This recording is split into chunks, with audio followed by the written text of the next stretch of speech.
Hi, welcome back to my channel. Today I will talk about a French animated movie titled Animal Kingdom. The apes of Simeon gather in their ancestral tree to welcome the birth of two sons to the king. King Simeon rules over dozens of apes in an old tree somewhere in a desert. Vladimir, the king's faithful advisor, lets the king know that there is a problem. Apparently, the queen had given birth to two sons instead of one. The first monkey prince is tiny and weak, but the second monkey is strong and healthy. Since the tiny monkey came out first, he is the direct heir to the throne. The monkey witch arrives and advises the king to get rid of the tiny prince as he is a bad omen. She says he is a mistake by nature and the apes will never accept him as their prince. The king yields and hands the baby to Vladimir to kill the monkey. Vladimir takes the weak monkey to a cliff to throw it into the mouth of the wolf. The child clings to his hands, causing a change of heart for a moment. However, Vladimir's allegiance lies with the king, so he throws the monkey and walks away. Meanwhile, the weak monkey hangs on a vine. The wolf finally bites one of the monkey's hands. Suddenly, a monkey named Ian saves it. The baby is unable to walk like an ape because its right arm has been ruined by the wolf's bite, so Ian allows him to ride on his back. After a couple of years, the weak monkey is now an adult ape named Edward, and he still rides on Ian's back. They are good friends who get along, bickering and looking out for each other. They live far from the other apes. Ian has a speech problem, so he cannot communicate properly. Edward is looking for figs that he kept in a hole covered by leaves. He asks Ian for it, but the ape claims ignorance and an argument starts. Edward finds a mouse and realizes that the mouse ate his food. He starts to pursue it around but cannot catch it with one arm. He discovers the tree sap and uses it as a trap for the mouse, but a horn sound distracts him. The horn announces the beginning of Coco Ball, a sport that Ian and Edward love. Ian is reluctant to go since the two are often discriminated against by the other apes. Edward convinces him to go, and they settle in a branch to watch the games. The apes hanging from vines toss the ball around, aiming for a goal in the mouth of a skull. Vanya scores and is applauded by the crowd. Afterwards, Ian tries to catch the ball but falls off the tree and the ball falls into a hole. The apes get angry and surround Ian to beat him, but Edward uses tree sap to get the ball out. The apes gather around Edward, asking how he did the magic, and Vanya shows up to take the ball. Vanya tries to throw the ball, but his hand is stuck on it by the tree sap. The others try to get him off it, but they also get stuck. The ball flies out of their hands and lands on King's head. Vladimir tries to get it off, but pulls out his hair as well. Edward and Ian are arguing about the White Mountains Ian always dreams about when Sergi and Marcel show up. They tell Edward that he has been summoned by the king.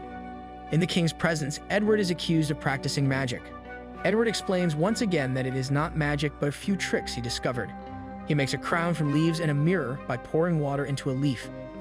The king can see his reflection for the first time. Edward makes a swing for the king, but they are suddenly attacked by a swarm of insects. King Simeon is thrown off the swing and Edward is accused of attempted murder by the witch. Vanya orders him to be thrown off the cliff. King Simeon climbs up and demands to know who threw Edward off the cliff. Vanya says he tried to kill him, but King Simeon accuses Vanya of killing another ape. Edward wakes up to discover Ian hanging from a vine, but it is too high for him to reach. He leaves Ian and wanders into the desert. He sees two giant ostriches and tries to grab grapes dangling from one's mouth.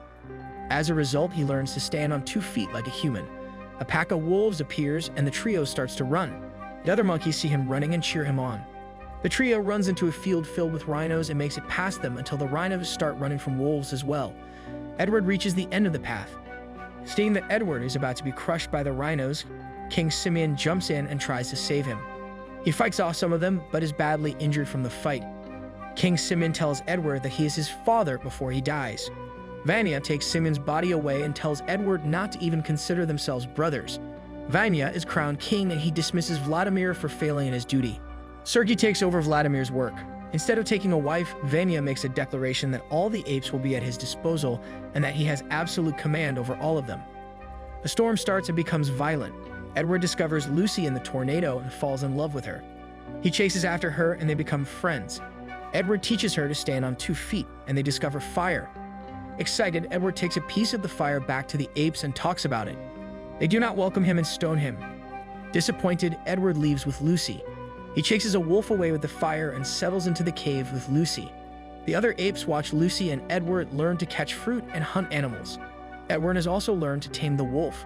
The apes leave Vanya and the ancestral tree when they can no longer bear the hunger.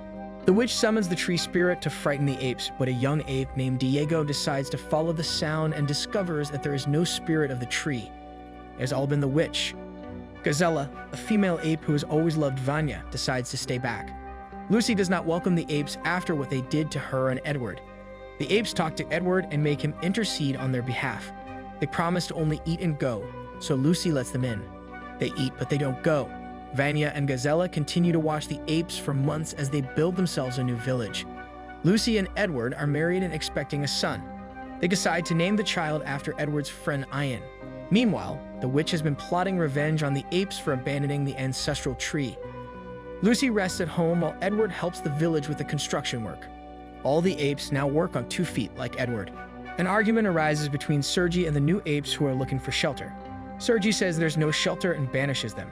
Edward tries to pacify them, but suddenly locusts invade the village and destroy everything they've been working on. Sergi and the apes are convinced that the witch is responsible, so they go after her. Lucy tells Edward to save Vanya before the mob gets to the tree. Edward calls for Vanya, but he doesn't respond. The mob arrives at the tree and Vanya comes out of hiding. The apes promise to let him go if he gives them the tree, but he promises to let them go alive if they leave on their own. Gazella tries to defend the king, but Sergi orders the apes to beat Vanya. Vanya fights back, but he is overpowered. Edward is also stopped from interfering. The apes cut open the tree and set it on fire. Edward saves Gazella before the tree blows up, but he is trapped under a burning branch. Vanya helps Edward and the two run away before the tree blows up, but the witch remains in the tree and dies with it. When they come back, the whole area is filled with smoke. The tree is completely burnt and there's nothing left for the apes. Vanya and Edward end their differences and reveal their relationship. Sergi tries to cause panic among the apes, but Edward, with Vanya's help, calls the apes to order. He tells them that there is hope for them and talks about the world beyond the White Mountains. The apes follow the birds to the White Mountains, and they discover a world filled with green trees, water, and huge mountains. Edward sees Ian again, and Lucy watches the two friends dance around and smiles. Thank you for watching. Please like this video for more content.